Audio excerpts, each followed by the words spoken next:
Okay.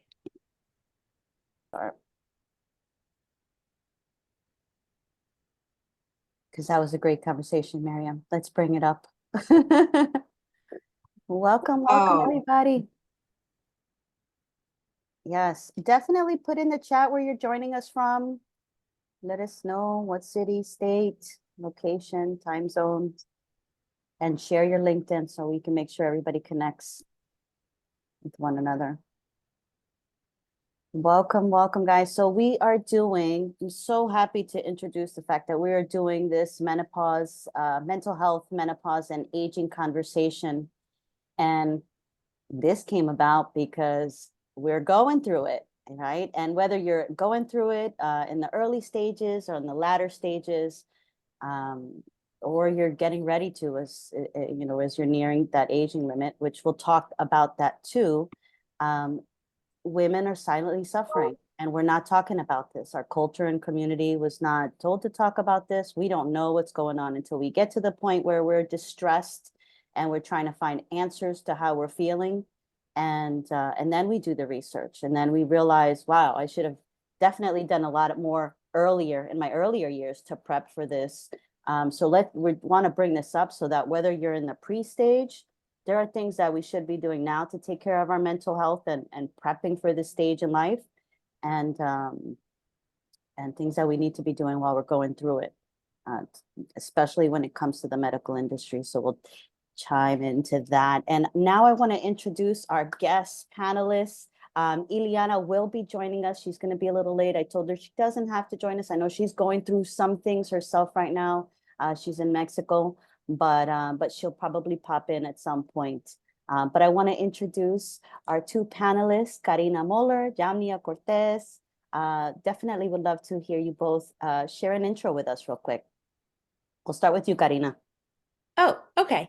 I'm Karina Mueller, originally from Buenos Aires, Argentina. I'm on this from New York, from Manhattan, Lower East Side. And I'm thrilled to be here with all of you. My background is in health and wellness and stress management and all around overall health and improving our mental health as well as our physical health. And I'm a big believer in the mind-body combination. And I feel like sometimes we get stuck in one part or the other, and we truly need to communicate the mind and the body. And then what tends to happen is that we form our own, as I like to say, we write a script, then we produce the movie, and then we participate in the movie, and then it becomes a vicious cycle. So we have to start by what's really in our script and how best do we help ourselves. And someone I heard the other day say, self-care is not selfish. Self-care is truly, in order to better take care of others and be present for others, we have to better take care of ourselves. Mm. Hi, everyone. My name is Jamnia Cortez. I was born in Puerto Rico, raised in the Bronx, New York, currently living in Iowa. I'm an associate professor at the University of Iowa, so I am a nurse scientist. I conduct research mainly on the menopause transition in Latinas and how things that occur during the menopause transition are related to our cardiovascular health, but then also developing educational tools for Latinas during the menopause transition. So hi, everyone. Yay, welcome. And we want to make this a conversation, so throw in the chat any questions. If you have a question and you want to raise your hand, and you want to just raise your hand on the Zoom, and we want to make this very conversational, right? We're all in this together. So I want to start with some data, actually, and I want to show you this quick data, and then we'll kind of preface on what this actually says. So this is a report that came out, and it was actually referencing Latinas and Asian women, but we are starting menopause earlier.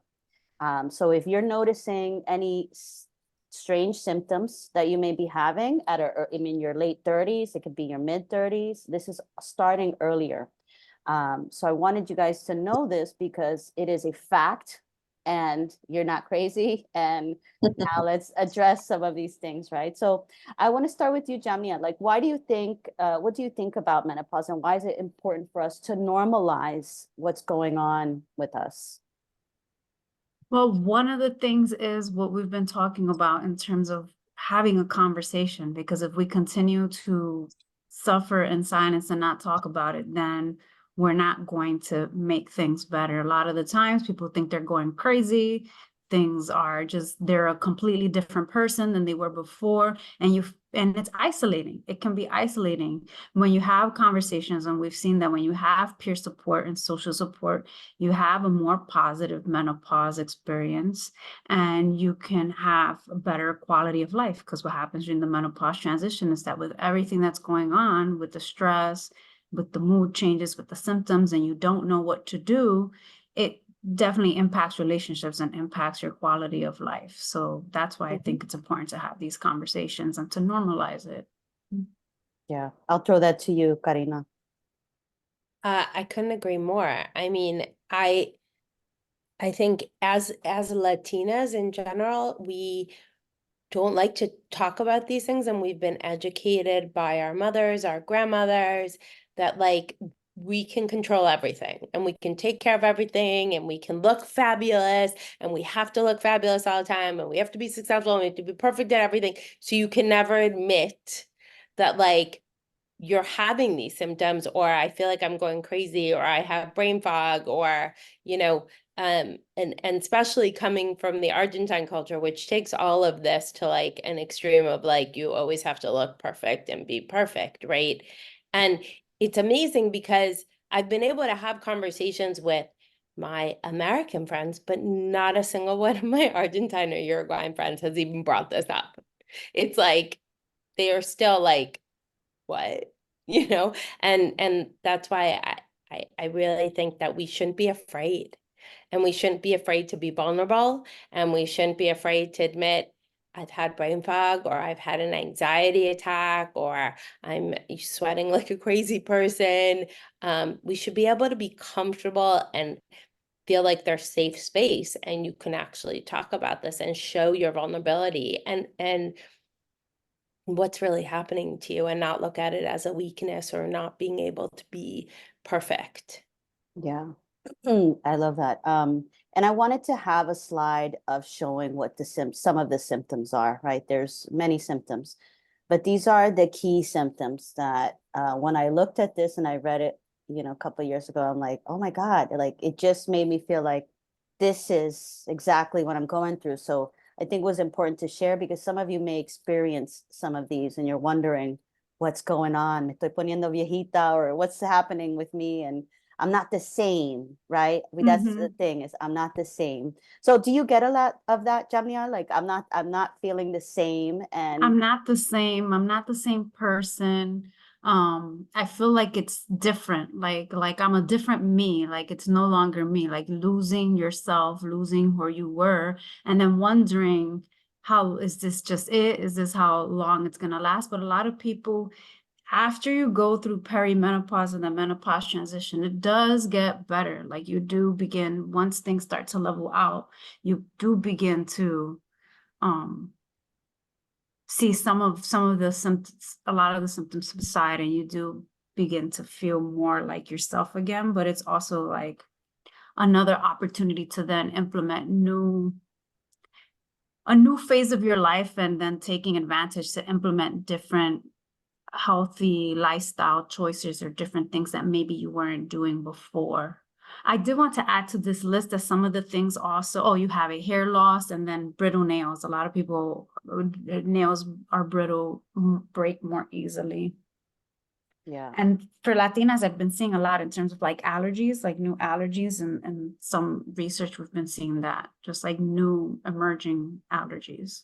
Wow. Like outdoor allergies, or just Like one, itchy skin and things like that, but then also like rhinitis, like just new, like either food allergies or different mm, things that you kind of weren't allergic to before, and now you're reacting differently to it. wow. Miriam, you have your hand raised? I just wanted to make a comment. I'm glad that you put many symptoms, because a lot of people think it's only a couple things, and then we all don't have all of these symptoms. We have some of them. So when I have conversations with my friends, because I have a group of Latina friends, we always talk about it because we're all going through it. and it helps us to feel like we're not going crazy. But sometimes, like, if other people come in, they're just saying, oh, I don't have that, and they're like, oh, but here's some more symptoms that you probably don't even know, and they're like, oh my God, I have that. So I like that you put that, because I think what's important is just awareness and educating people, because then you'll find out people will talk about it more. So Yeah, and I love that you said that, but like for me, what was really confusing is that I have a pretty severe thyroid condition. So I have hypothyroid and Hashimoto's, and I see Yamila's nodding her head. So I actually started going through this, and I thought that it was all thyroid related. And I was completely confused, thinking I was going completely nuts, because I was like, wait, my thyroid's been like really good. My numbers have been really good. Where is all this coming? And I'm a healthcare professional. I was like, I don't understand.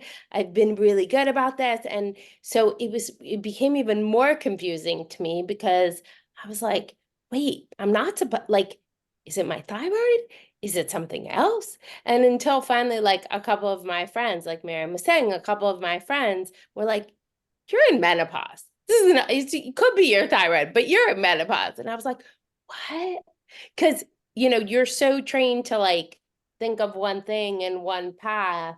And a lot of the symptoms could be similar, right? The weight loss, the exhaustion, the bloatedness, the anxiety. There's so many similarities. And so I just assumed that my thyroid was off. And for months, I was suffering through thinking it was my thyroid.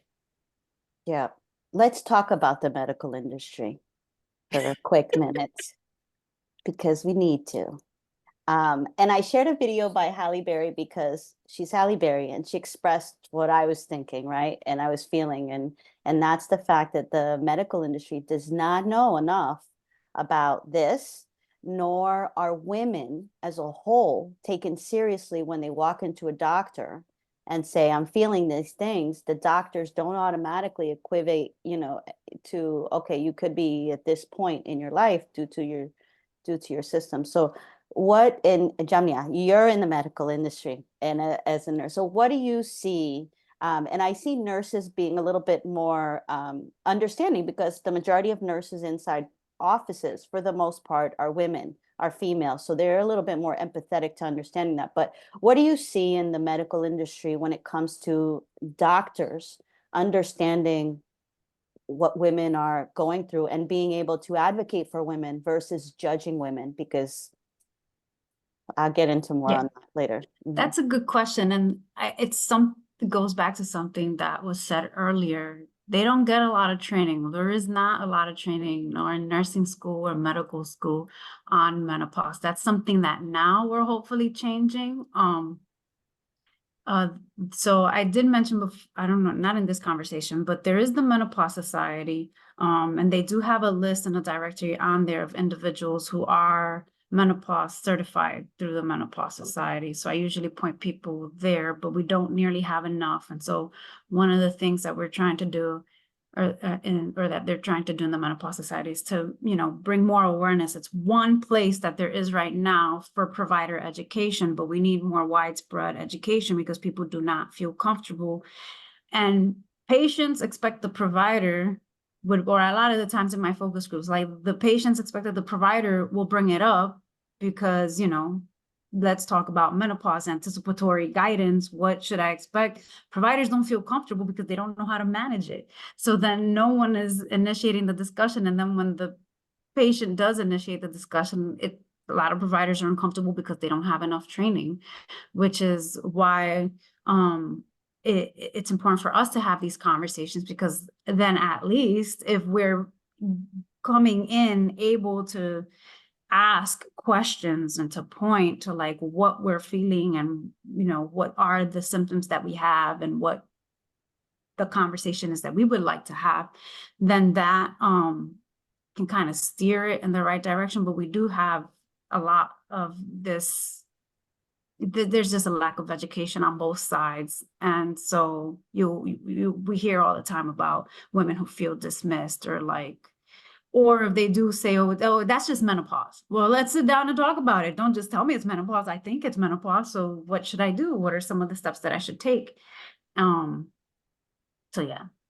Yeah. And some don't say that's just menopause. Some say, oh, you're going through anxiety. Here's an anxiety pill. Or you might be in depression. Here's a depression pill that could help you out. And that's what I've been hearing a lot, like through my research of trying to figure out what's going on in this industry, that why aren't we getting the answers that we need? And for your point, they don't know the answers, right? There was a study in I think the 1916s, like some early study. It was during World War II, actually. Maybe I'm wrong on that date, but there was a diabetic epidemic, and the women, well, because that was happening at that time, women were going to medical providers and saying, I'm going through these things, and they put them in like psychiatric wards because they didn't know what they were going through. They put them in psychiatric wards until because that was the answer. We don't know, you must be crazy. So, they put them in this is truth. They put them in psychiatric wards. So that goes to show not much has changed since World War II, where, you walk into a doctor's office and say, I'm going through something. Well, are you sure? Are you sure you're feeling that? Are you sure you're going through that? Or, the questions that sometimes you may be asked. So let's talk about what we should, and Jean, I'll get right to your question, what we should be asking our doctors when we walk in there to vet them, to make sure that they are qualified to give us the right information. And what do we need to look up? We think we need to all do our research ourselves, but what are some good questions that maybe when we go and speak to our doctor, if it's somebody that you've been seeing for a couple of years, so maybe you may respect him and other, things that he's done for you and your family, but how do we navigate that space now? And what should we be asking to make sure that they understand what we're going through? And when do we determine I need to find someone else?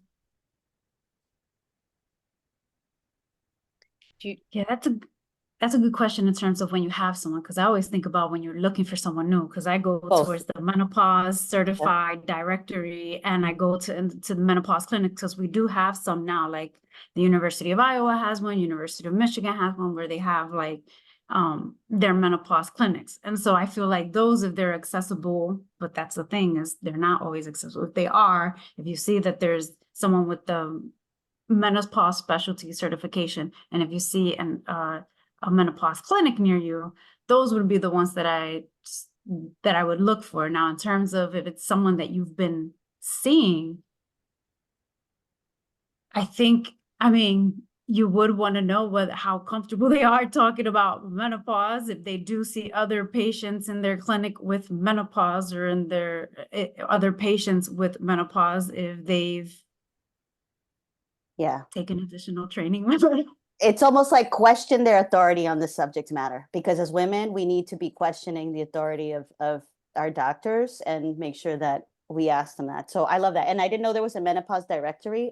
So that's a great resource for us to know that there are facilities specifically managing that, besides OBGYNs and endocrinologists, right, who specifically focus on hormones. So that's what I was going to say. For instance, you can't, like, my endocrinologist lists it right on her website.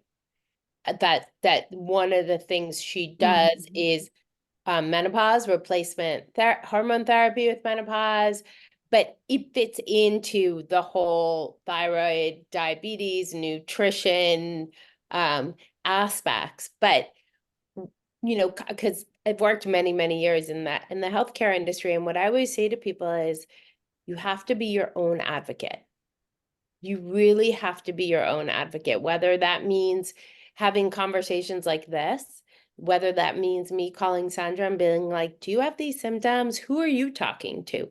What doctor do you feel comfortable with? Things like that, I think, are so important, because though the internet is great and doing all that research is great, sometimes we can go down some crazy rabbit holes and convince ourselves we have something we may not have. So there's the other side of that. But you should really go in to your doctor, have done your research and had conversations with people around you, and be your own advocate. Because sometimes we depend too much on the doctors having all the answers. And as we were saying, they're not always fully educated in this. They're not fully informed. They weren't properly trained, and they are. Sometimes they're just going to give you a pill and say, take this, pill and buy. And if you don't sit down, like when my endocrinologist, like I mean, fortunately, I've known her for 15 years. We're very close, and I could spend an hour with her. That's the other problem with our healthcare system, is that sometimes you get maybe 10 minutes and you're in and out. Now, I pay out of pocket, which is a whole other discussion, which is probably not for today. But my best advice is be your own advocate, and don't be afraid to ask a bazillion questions if you have them. Ask them. Go in with notes to the doctor's office. Write down all your questions before. I've done that many times, where I write down like Sandra, what you were saying, if you research I go into the doctor's office with a bunch of questions written down so that I don't forget to. And Yep. that, I remember my symptoms, I remember the questions, and then you become your own advocate. Absolutely. Jean, go ahead. Your question. Mine is more on a form of a statement. Somebody who started menopause at a very early age. Our Spanish culture is almost conditioned to the doctor's always right. Mm-hmm.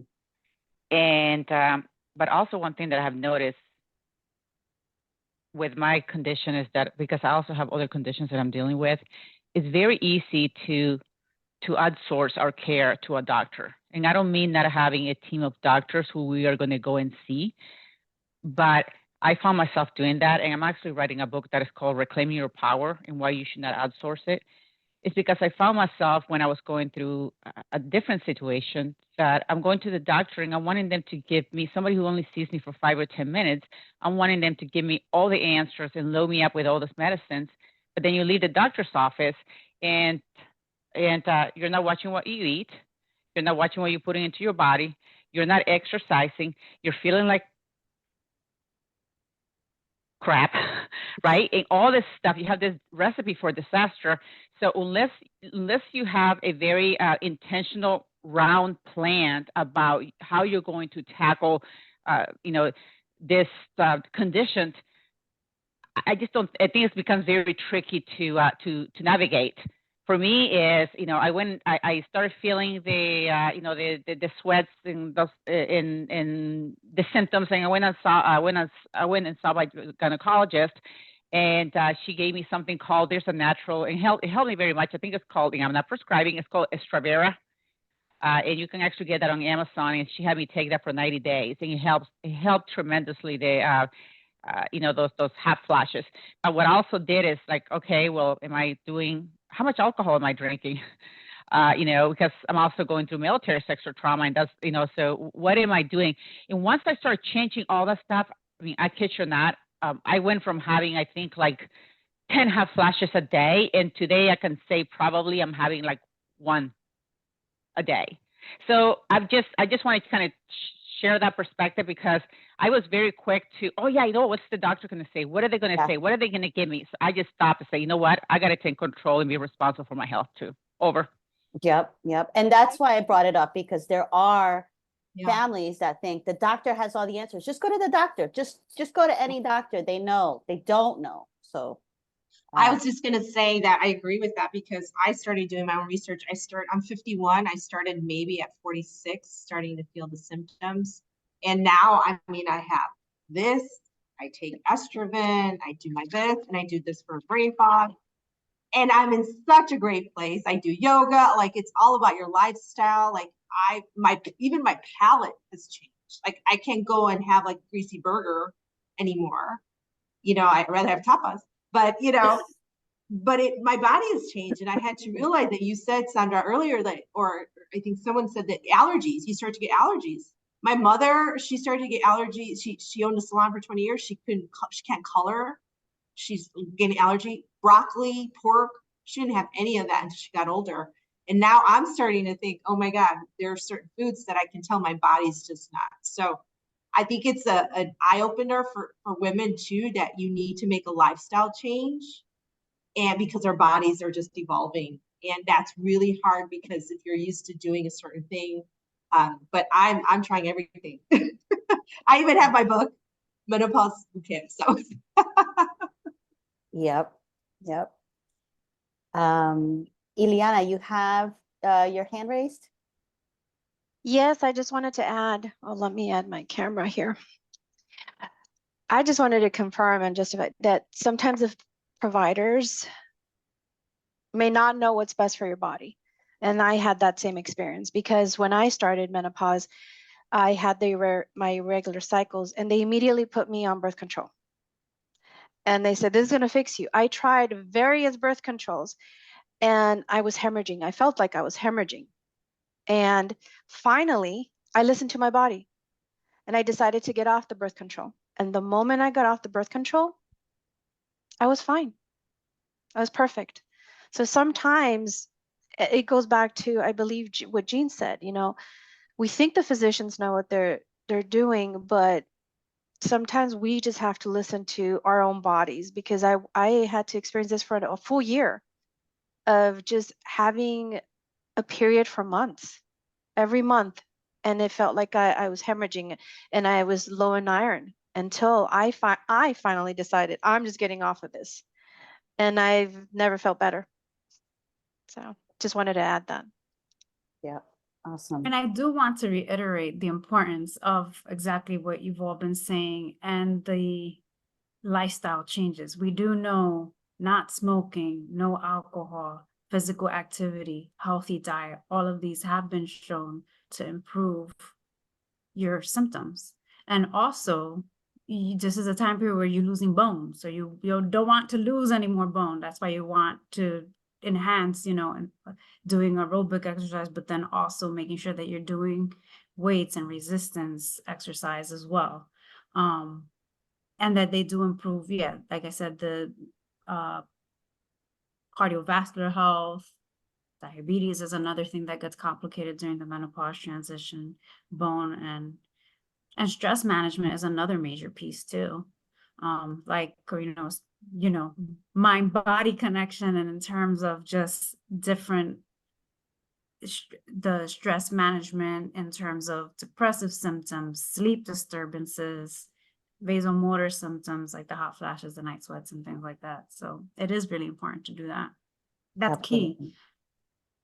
So true. Yeah. And we'll talk. I would definitely want to dive more into like what are all the things that we can be doing. Ileana, welcome. I know you're in Mexico and going through stuff, but I'm glad you're able to join us. Hey everyone, glad to be here and just soaking in all the information. Awesome. So on the symptoms, right? I did want to go next into BHRT and HRT and help explain to everyone what exactly the differences are between the two. What do they mean? And Jamni, I don't know if you want to share some info on this. But I know the moment that somebody mentioned, because I've been plant-based for a long time. I now am vegetarian, but I was vegan for a very long time. And not knowing that and going through menopause, there was a lot of all of the symptoms that we mentioned hit me hard. I went through a lot of, everything, a good majority of the stuff on that list. But I heard of BHRT and then I started doing research.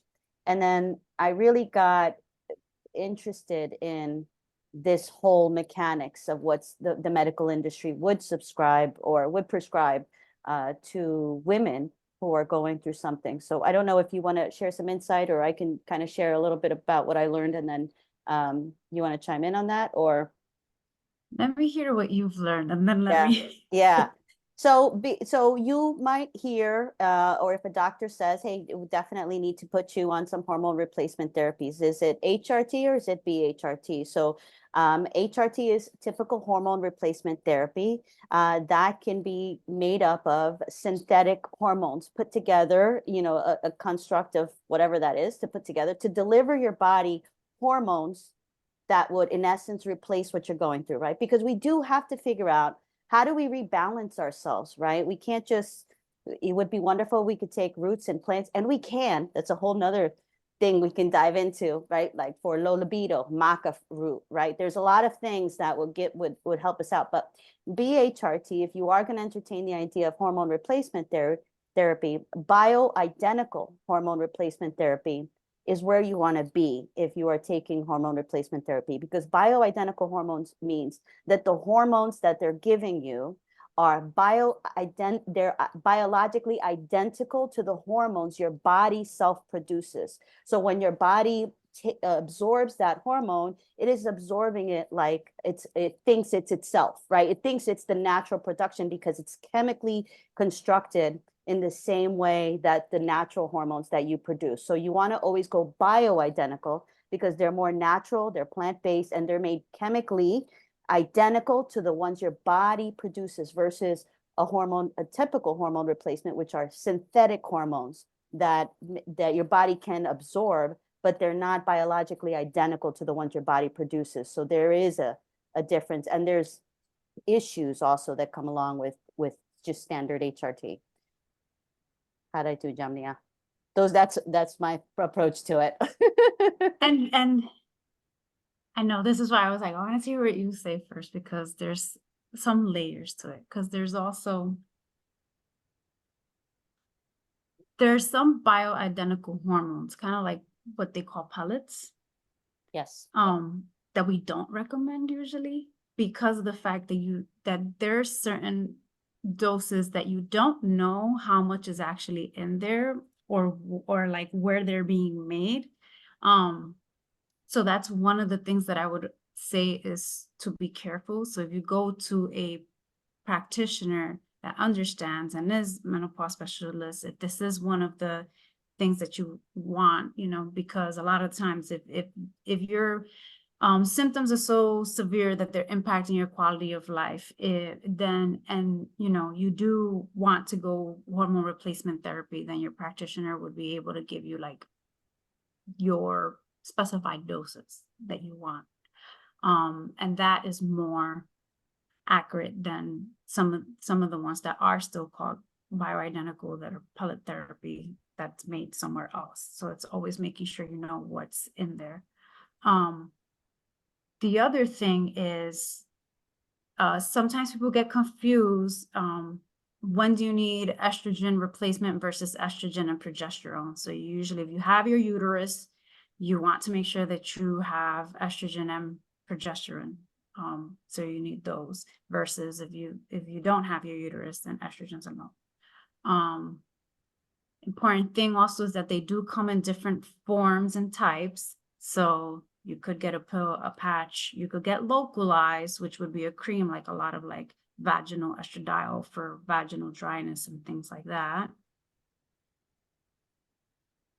And then also, like, what are the contraindications for certain individuals, in terms of if you have a history of breast cancer, of history of ovarian cancer, if you have a history of blood clots and things like that, and which would be the more appropriate for you. I think those are the only things I would add to some of that. Yep. And that's the magic thing, right? Because our bodies are losing hormones. We need to replace that progesterone. We need to replace also the estrogen, but too much estrogen in your body can lead to cancer, and too much of one thing or another. So, and like you were saying too, with when you were talking also with like, and that's why some of the like foods and supplements that do have natural estrogen sometimes work for some people, like I forgot which is the yam sweet now, yams, but there are sweet yams. particular yams. Mhm. And then like the soy, maca's another one. And we'll So create a list. I think we need to create a yeah, list of like roots and herbs that we should. Guys, it's expensive to get old. That's the we're all taken away from this, because we literally are supplement cabinets. I don't know if you remember, just a stupid, if you all saw Sex and the City, I think it was the second one, and she had like the yam, and she was going to and she had all this stuff because she was going through all of that. And that is so true. And I'm glad that they highlighted that within the movie, but it just came to mind when you said yams because she needed her yams. Yeah, and here's what I'm going to say as someone that is holistic and highly believes in alternative medicine and is trained in alternative therapies. Sometimes East and West need to meet. And so don't be afraid of that, because out of personal experience, I let it reach a point of like extreme that when I finally walked into my endocrinologist's office, I was a disaster. And that's not a good place to get to either. So yes, doing all the natural things is amazing. And I'm a big believer in maca works and yams and all these other things and B12. And there's a whole bunch of things. But my advice is don't be afraid of Western medicine either. Right. So I really believe in that combination and understanding East and West and not going in extreme on either side. But again, I think it goes back to what we were talking about of also having a doctor you trust in front of you, right? Where I could throw all of these things at my endocrinologist on all the natural aspects, as well as the Western medicine. And we came up with, I'm very fortunate that we came up with a combination that works for me. But I'm just saying, don't be afraid of mixing it, is all I'm saying. Because I have friends that go to one extreme or the other. And I'm a real believer in mixing things. And also monitoring, like I think Yes. Jean was saying, monitoring, like you know your body and you know how you're reacting to things. So monitoring how. Right. And Yeah. as Ileana said, don't be afraid, and Jean, don't be afraid to listen to your body, right? That's what when I introduce myself, that disconnect between the mind body is a huge tendency for all of us, right? It's like, again, it's ingrained in us as culture, and that we just got to push through the pain and we push ahead and we just kind of set it aside. And there is a direct correlation in what's happening in our mind and body. We can't separate them. We are one human, right? And so we have to listen to our bodies and what we're feeling and trust our own gut and instincts too, because that's really important. Yep. Yep. Yeah. These are so important. And then on the hormone side, again, like when we take replacement, yeah, like I mean, we need to get that from a doctor, right? There's a lot of over-the-counter stuff that, especially if it's on Amazon, question it, right? Like we need to really make sure that the quality of the stuff that we're taking is as close to natural as possible. And the same, like I was on BHRT, I still am every now and then. I'm not diligent. I don't take it every day. I should, right? And that's another thing, what habits on that, right? But yeah. And then I went to a doctor once, and a second doctor, and I looked at him and I said, yeah, I'm going through menopause, and I think I need BHRT, and this was a doctor that wasn't a medical doctor. There's a lot of spa doctors that are out there, guys, that want to give you the pellets. That's their first go-to. Let me give you the pellet. Are you sure? Let's, and I was taking troches, which absorb sublingually, like under your tongue or, in your mouth, and they absorb directly into your blood cells through this route, right? And that worked for me, right? And that works for a lot of people, because like Jamia said, I'm not a fan of a pellet that's going to last for 3 months. I've seen the horror stories of you're on a high and then you're on a very low once that starts running out, and your hormones are still all over the place. Not to mention some of the side effects and things that can happen with that. But we do need to figure out, how do we balance our state of being? You're not, going through something alone. We got to stop silently suffering. There are, roots, and we'll start curating a list of like things that have worked, just natural stuff that we should be taking anyway, whether they help particularly for that thing or not, but just that help our overall place of being as we age, I think is important. Like all of those roots and herbs and mushrooms and all those things that we should be taking. Let me see if we have some questions in the chat. I thought I saw a directory for what, Monica? The doctors or the herbs? I think that the doctors, people that we know that would be reliable, Yeah. That would be great because it is true all of the experiences that you guys are referring to. It took me forever just to find a good resource because the first one just wanted to remove my uterus. That would be the solution for him to address the premenopause situation that I was having. But it took me, I stumbled with 5 male doctors, by the way. So I think that if there is a list that we know could be referred to, that would be a great resource for all of us. Yep. Yep. And let's talk about removing, because why is that a go-to, Jamnia? Do you know, have you heard, like, why is that a solution? Or I mean, usually that is more so when experiencing like endometriosis and fibromas and fibroids, depending on the severity of pain. Those are the situations where I hear more so of removing the uterus versus, hey, let's just do that. But we do see racial and ethnic disparities in terms of yep. that surgery. And a lot of the times, again, it's to go back to bias, go back to not listening to individuals when they are sharing their concerns. Though, I mean, that's still one of the things that I've seen more research being done in terms of what are the disparities and what are the decision making, and it's also finance, socioeconomic status, and things like that are also, we're seeing differences in that. But yeah, that's what I know so far about that, is that we do see disparities, but in terms of actually removing it, like most of the times it would be in certain situations in terms of pain and quality of life, and if it's really depending on certain conditions. So Yeah. the ones that I know most commonly are endometriosis, fibroids, Yeah. certain like abnormal uterine bleeding where you're just bleeding profusely for long periods of time when you shouldn't be. Yep. Yep. Exactly. Yeah, I totally agree with that. Is, if you're going through something really, really tough. I know my mother was told she needed a hysterectomy. She never mentioned anything about particular pain.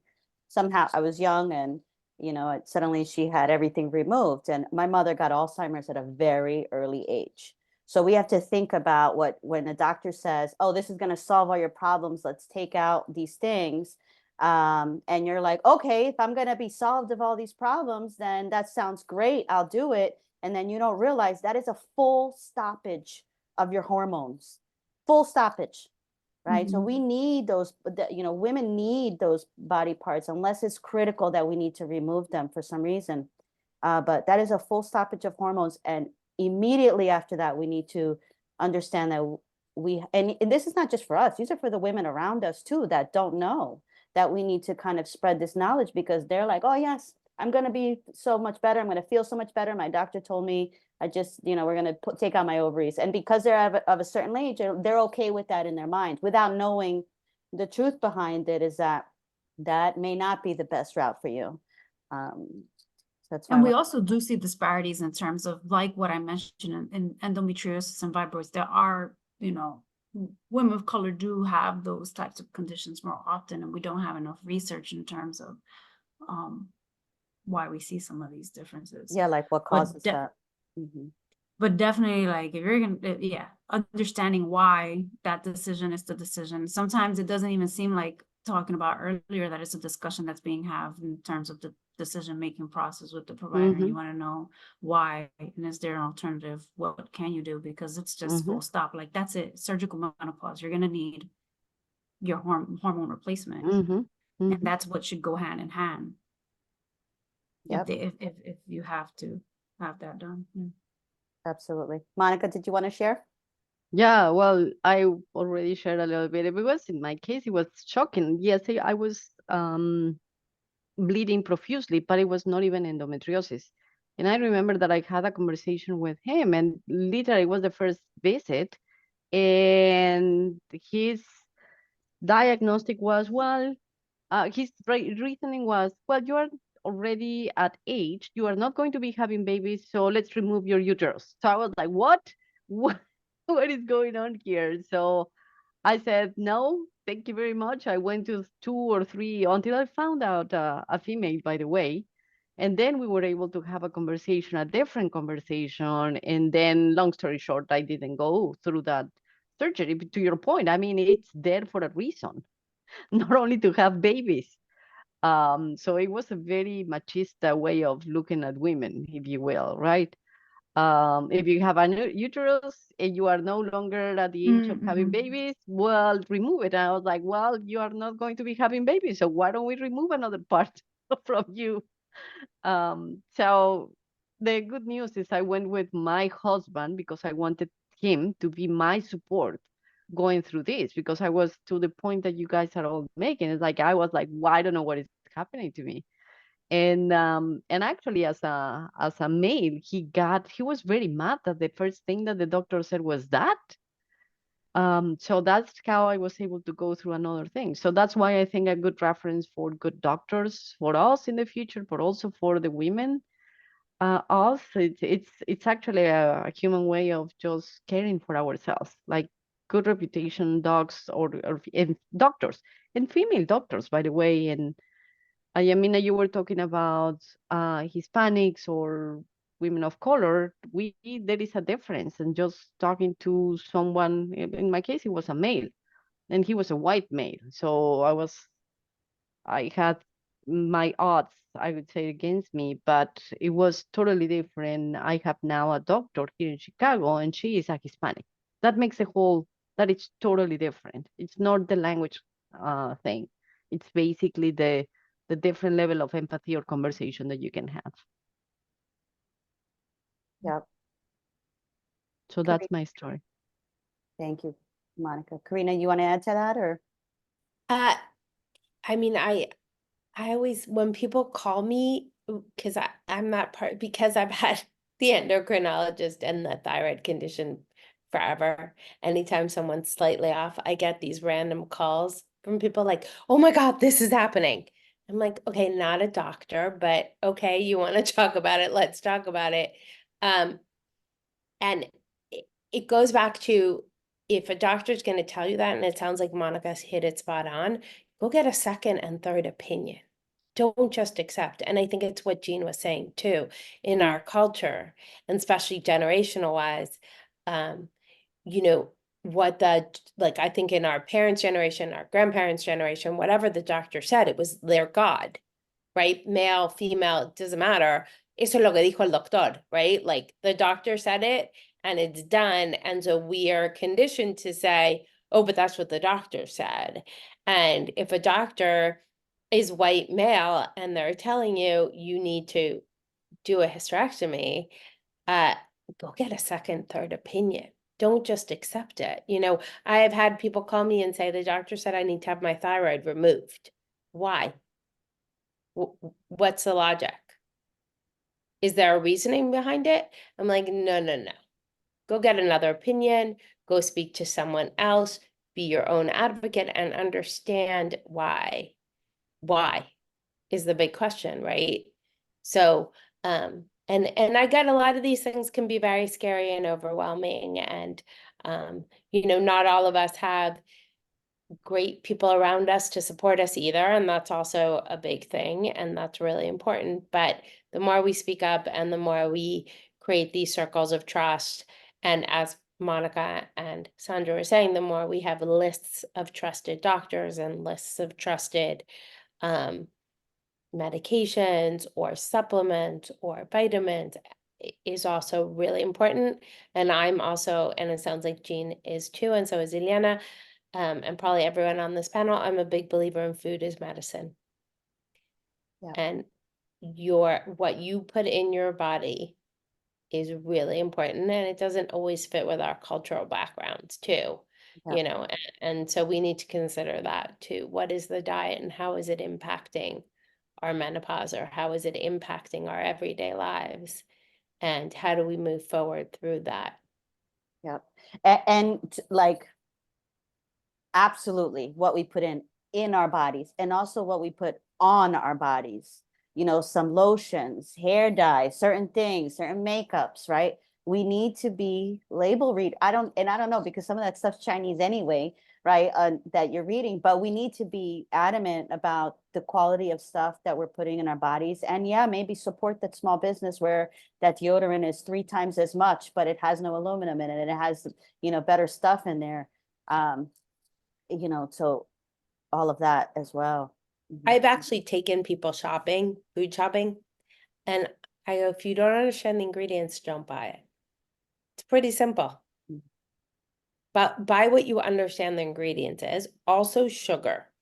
Yeah. Everything, they stick sugar in everything. Everything. Yeah. Literally everything in the supermarket, if you notice, things that are processed, things that are produced have a ridiculous amount of sugar and they hide it. So be aware, and that also has an impact on menopause. That also has an impact on your body. So it sounds like I always say it's simple to say and hard to do. Yeah. And it's also like what you were just saying, that's one of the things that confuses people a lot, like in terms of things that you think are healthy, but they have sugar in them. Then they end up being, you have to look at the ingredients, and you have to look at the food labels, because it's just like hidden everywhere. So I Right. had a lot of participants in one of my studies that was implementing lifestyle changes for menopause. And they were like, I don't know what's going on. I eat this yogurt or I eat this granola. And I'm like, let's look at the sugar content in that yogurt and granola that you're eating, because it's in there. So it makes it harder. And Yeah. there are natural sugars, right? Like fruits and there's natural things and absolutely.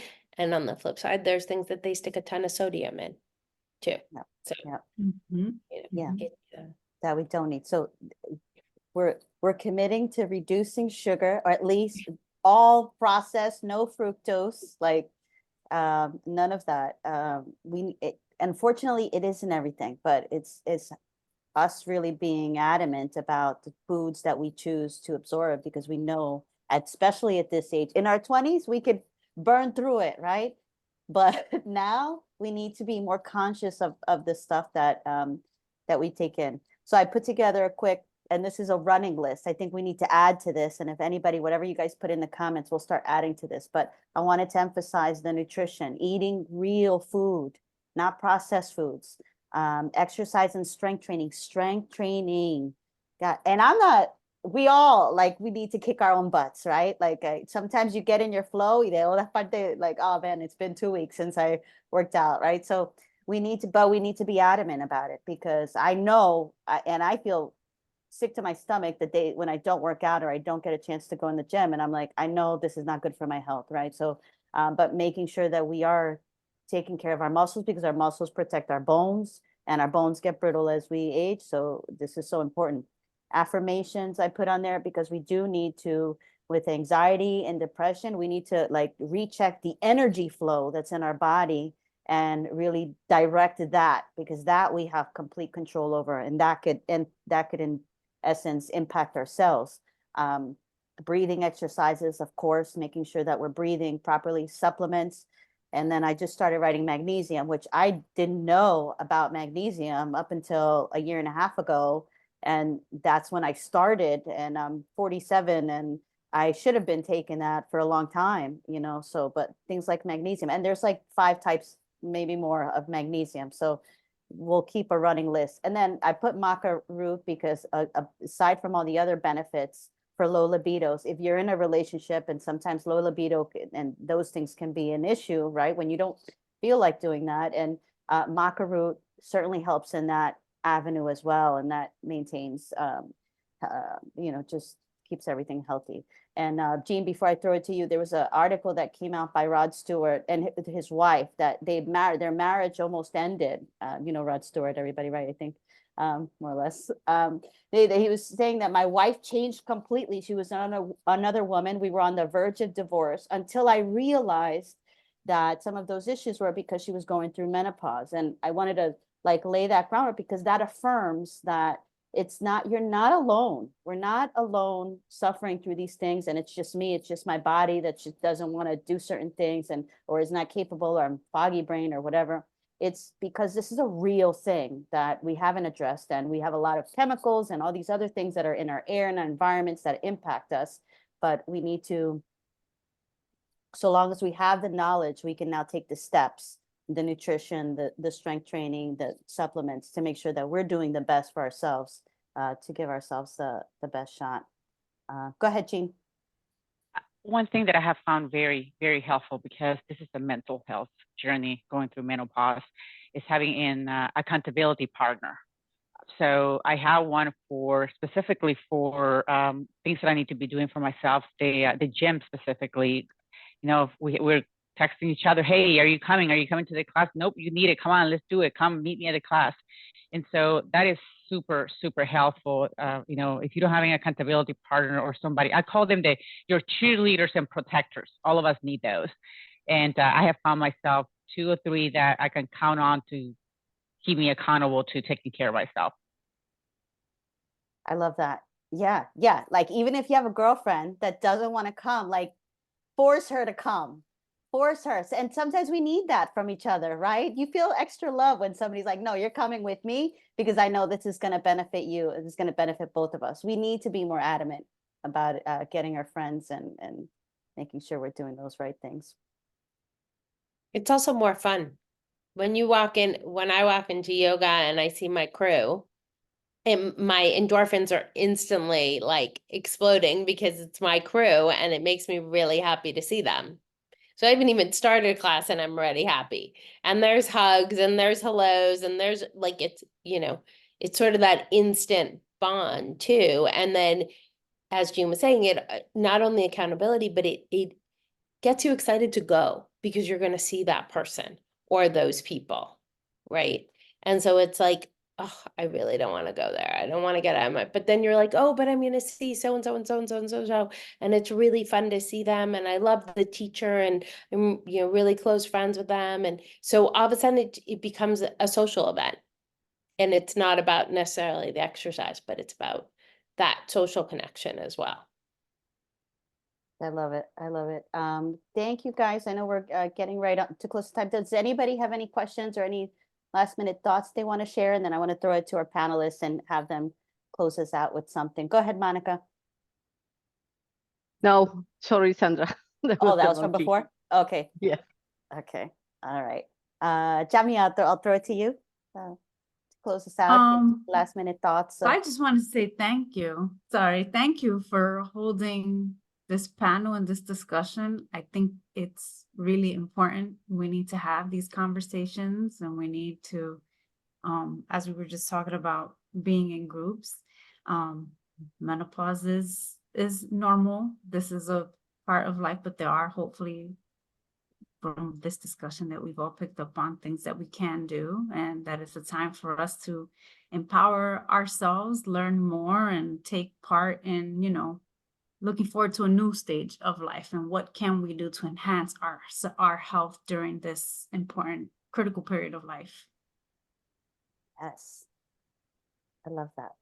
New stage. This is like I heard somebody say, we're not midlife. We're like in our second stage. We still got 3 and 4 to go. So we shouldn't feel like we're like, that's it. Just, my joints are aching. I'm getting old. No, it's like new stage. Start We got working like out. 40 more years. Yes, exactly. Now, So 30 to 40 more years. So yeah.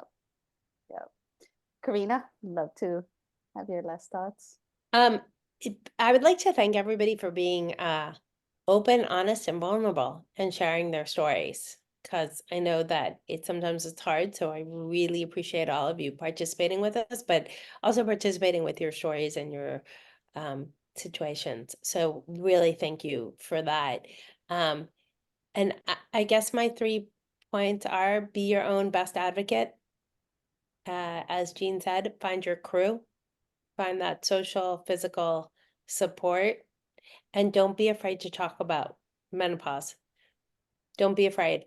It's something we're all going through, and as we've all said here, it's not the end of our lives. It's not we're becoming so old, we're dysfunctional. Like, that doesn't mean you can't, look like Halle Berry, who's what, almost 60, like, right, in her 50s or something. Like there's all these beautiful women out there in their 50s and 60s and 70s. I mean, I go to yoga with a friend of mine who is seriously 70 years old. And if I show you a picture of her, you'd all go, and there's nothing stopping Elise. Nothing. There's nothing stopping her. So menopause shouldn't stop us. We should keep thriving and living great lives and moving forward and supporting each other. Thank you so much. Thank you.